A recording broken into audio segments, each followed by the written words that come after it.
ವೀಕ್ಷಕರೇ ನಮಸ್ಕಾರ. Jeet media network YouTube ವಾಹಿನಿಯ ವಿಶೇಷ ವಿಡಿಯೋ ನೋಡೋದಕ್ಕೆ ನಿಮ್ಮೆಲ್ಲರಿಗೂ ಸ್ವಾಗತ. ದೇವರ ಫೋಟೋ ಮುಂದೆ ದೀಪ ಬೆಳಗುವಾಗ ಈ ತಪ್ಪನ್ನ ಮಾಡಬೇಡಿ. ದಾರಿದ್ರ್ಯ ಲಕ್ಷ್ಮಿ ನಿಮ್ಮನ್ನ ಹುಡುಕೊಂಡು ಬರ್ತಾಳೆ ಅನ್ನೋ ರಹಸ್ಯದ ಮಾಹಿತಿಯನ್ನ ಈ ವಿಡಿಯೋದಲ್ಲಿ ನಾನು ನಿಮಗೆ ತಿಳಿಸ್ಕೊಡ್ತಾ ಇದ್ದೀನಿ. ಹಾಗೇನೆ ಈ ವಿಡಿಯೋಗೆ ಈಗಲೇ ಒಂದು ಲೈಕ್ ಕೊಟ್ಟು ವಿಡಿಯೋದ ಕೆಳಗಡೆ ಓಂ ನಮೋ ನಾರಾಯಣಾಯ ಅಂತ ಕಮೆಂಟ್ ಮಾಡೋದಕ್ಕೆ ಮರಿಬೇಡಿ. ಹಾಗೇನೆ ಈ ವಿಡಿಯೋನ ಸ್ಕಿಪ್ ಮಾಡದೆ ಕೊನೆ ತನಕ ನೋಡಿ. ಅಲ್ಲದೆ ವಿಡಿಯೋದ ಕೆಳಗಡೆ ಇರುವಂತಹ ಜಾಯಿನ್ ಬಟನ್ ಒತ್ತಿ, ಆಗ ನೀವು ಜೀತ್ ಮೀಡಿಯಾ ಚಾನೆಲ್ ಮೆಂಬರ್ ಆಗ್ತೀರಾ. ಅಂದ್ರೆ ನೀವು ಜೀತ್ ಮೀಡಿಯಾದಲ್ಲಿ ಮೆಂಬರ್ಗಳಿಗಿರುವಂತಹ ವಿಶೇಷ ವಿಡಿಯೋ ಹಾಗೂ ಲೈವ್ ನೋಡಬಹುದು. ದೇವರ ಕೋಣೆಯಲ್ಲಿ ಶಾಂತವಾಗಿ ಬೆಳಗ್ತಿರೋ ದೀಪವನ್ನ ಯಾವತ್ತಾದ್ರೂ ಸೂಕ್ಷ್ಮವಾಗಿ ಗಮನಿಸಿದಿರಾ? ಅದನ್ನ ಎಷ್ಟು ಕ್ಷಣ ಕಣ್ಣಲ್ಲಿ ಕಣ್ಣಿಟ್ಟು ನೋಡ್ತಿರೋ ಮನಸ್ಸು ತನ್ನಿಂದ ತಾನೇ ಪ್ರಶಾಂತವಾಗ್ಬಿಡತ್ತೆ. ದೀಪಕ್ಕಿರೋ ಶಕ್ತಿನೇ ಅದು. ಶಾಸ್ತ್ರಗಳಲ್ಲೂ ದೀಪಕ್ಕೆ ತುಂಬಾನೇ ಪ್ರಾಮುಖ್ಯತೆಯನ್ನ ಕೊಡಲಾಗಿದೆ. ಅದು ನಮಗ್ ಗೊತ್ತಿಲ್ಲ ಅಷ್ಟೇ. ಇದೇ ಕಾರಣಕ್ಕೋ ಏನೋ ಹಿರಿಯರು ಬೆಳಗ್ಗೆ ಮತ್ತು ಸಂಜೆ ದೇವರ ಮುಂದೆ ದೀಪವನ್ನ ಹಚ್ಚೋದಕ್ಕೆ ಪದೇ ಪದೇ ಹೇಳ್ತಾನೆ ಇರ್ತಾರೆ.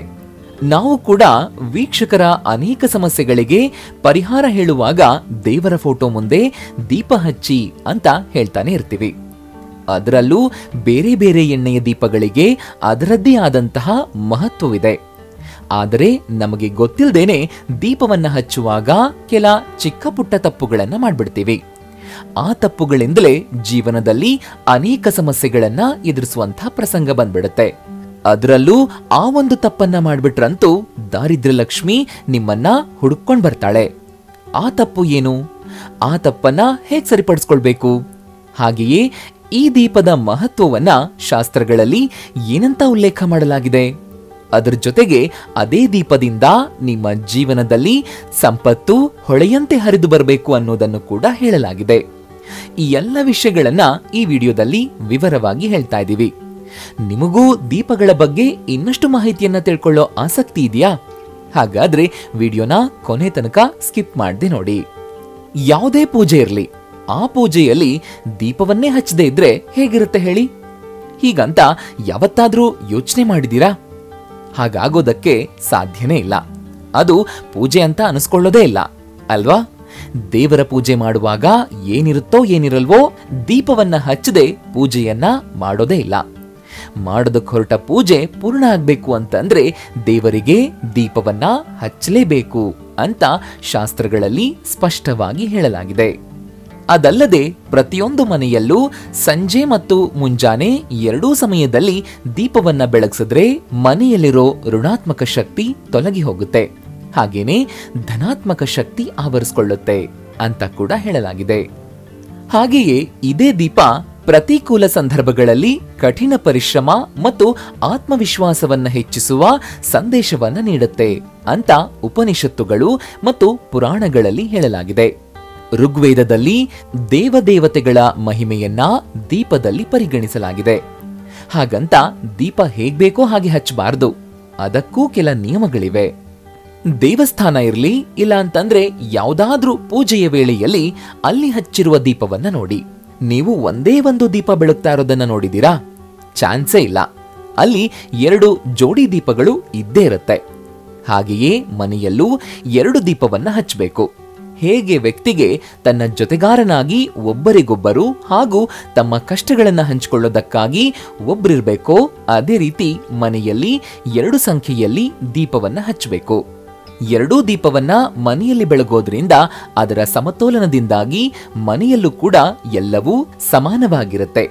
ಆರೋಗ್ಯವಿರಲಿ, ಸಿರಿ ಸಂಪತ್ತು ಎಲ್ಲವೂ ಕೂಡ ವೃದ್ಧಿಸುತ್ತೆ. ಮನೆಯಲ್ಲಿ 2 ಸಂಖ್ಯೆಯ ದೀಪವನ್ನ ಹಚ್ಚೋದ್ರಿಂದ ಒಳ್ಳೇದಾಗುತ್ತೆ ಹಾಗೂ ಅದು ತುಂಬಾನೇ ಶ್ರೇಷ್ಠ ಅಂತ ಶಾಸ್ತ್ರಗಳು ತಿಳಿಸುತ್ತವೆ. ಕೆಲವರಂತೂ ಹೆಚ್ಚು ಜಾಗ ಇದೆ ಅಂತ ದೊಡ್ಡದಾದ ದೇವರ ಕೋಣೆಯನ್ನ ಕಟ್ಟಿಸ್ತಾರೆ. ಇನ್ನು ಅದೇ ರೀತಿಯಲ್ಲಿ ದೊಡ್ಡ ದೊಡ್ಡ ವಿಗ್ರಹಗಳನ್ನ ಇಟ್ಟು ಪೂಜಿಸ್ತಾ ಇರ್ತಾರೆ. ಇರ್ಲಿ ಅಂತ ದೊಡ್ಡ ದೀಪಾಲೆ ಕಂಬಗಳನ್ನ ಇರಿಸಿ ಪೂಜೆಯನ್ನ ಸಲ್ಲಿಸ್ತಾರೆ. ನೀವು ಹಾಗೆ ಮಾಡ್ತಾ ಇದ್ರೆ ನೀವು ದೊಡ್ಡ ತಪ್ಪನ್ನ ಮಾಡ್ತಾ ಇದ್ದೀರಾ ಅಂತ ಅರ್ಥ.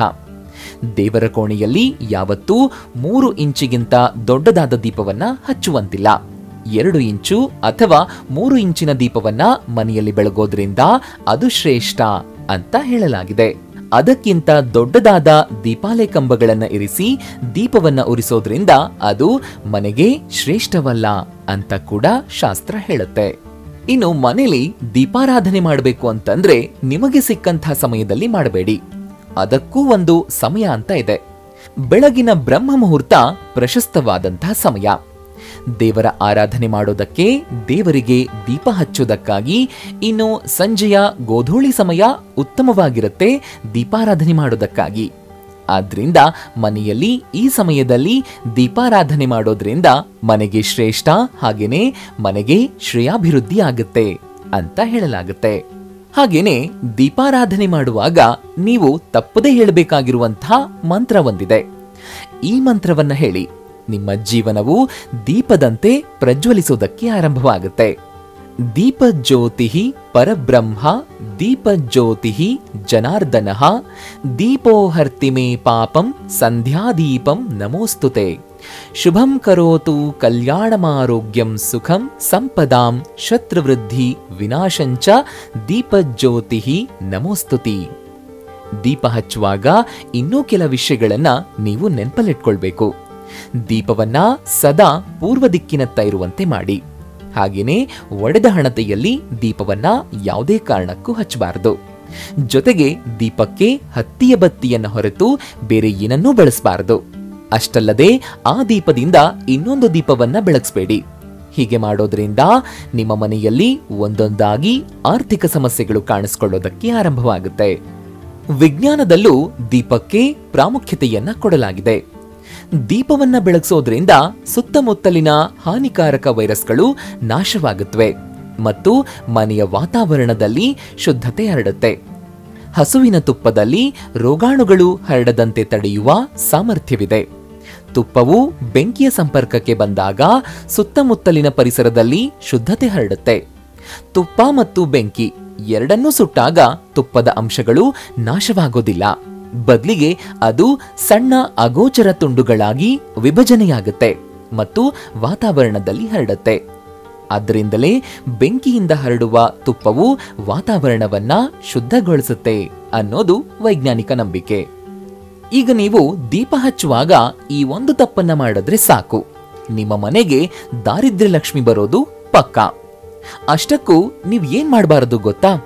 ನೀವು ತುಪ್ಪದ ದೀಪ ಇಲ್ಲ ಎಣ್ಣೆಯ ದೀಪವನ್ನ ಹಚ್ಚುವಾಗ ಬತ್ತಿಯನ್ನ ಒತ್ತುತ್ತೀರಿ. ಹಾಗೆಯೇ ದೀಪದ ತುದಿಗೆ ಎಣ್ಣೆ ಇಲ್ಲ ತುಪ್ಪವನ್ನ ಹಚ್ಚಿ ಅದೇ ಕೈಯಿಂದ ಬೆಂಕಿ ಕಡ್ಡಿಯನ್ನ ಗೀರಿ ದೀಪವನ್ನ ಹಚ್ಚಿಬಿಡ್ತೀರಾ. ಅದೇ ನೋಡಿ ನೀವು ಮಾಡುವಂಥ ಚಿಕ್ಕ ತಪ್ಪು. ಆದ್ರೆ ಅದರ ಪರಿಣಾಮ ಮಾತ್ರ ದೊಡ್ಡದಾಗಿರುತ್ತೆ. ಹಾಗೆ ಮಾಡದೆ ಕೈಯನ್ನ ತೊಳೆದು ಬೆಂಕಿ ಕಡ್ಡಿಯಿಂದ ದೀಪವನ್ನ ಹಚ್ಚಬೇಕು. ಆಗ ಯಾವ ಕಂಟಕಗಳು ನಿಮ್ಮ ಬಳಿ ಬರೋದಿಲ್ಲ. ನಾವು ಈ ವಿಡಿಯೋದಲ್ಲಿ ಹೇಳಿರೋ ಹಾಗೆ ಮಾಡಿ ನೋಡಿ. ಆಗ ನೋಡಿ ಲಕ್ಷ್ಮಿ ನಿಮ್ಮ ಈ ಕಾರ್ಯದಿಂದ ಹೇಗೆ ಪ್ರಸನ್ನಳಾಗ್ಬಿಡ್ತಾಳೆ ಅಂತ.